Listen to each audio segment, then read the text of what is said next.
Singer actor Ashok आसियाना आज बहुत ही खुशी की बात बाकी आज super duper hit Bhojpuri song लिखनी आ जा बहुत ही प्यारा बा रोल के सुनावे जा रहा बानी। अच्छा लगे तो लाइक कमेंट शेयर जरूर कर जा। सुनी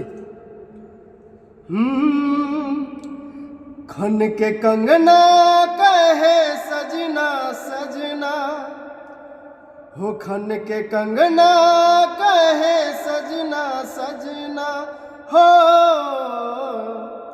छन के पायल कहे आजा बलमा हो छन के पायल कहे आजा बलमा खन के कंगना कहे सजना सजना हो खन के कंगना कहे सजना सजना हो खन के पायल कहे आजा बलमा हो छन के पायल कहे आजा बलमा।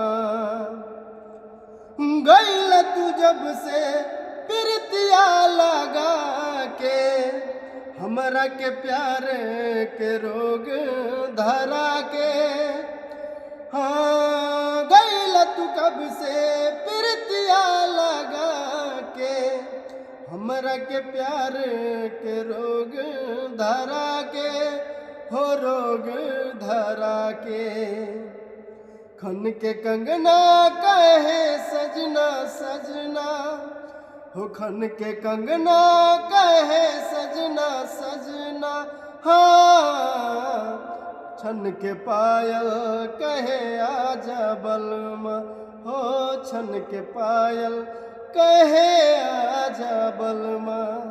नमस्कार।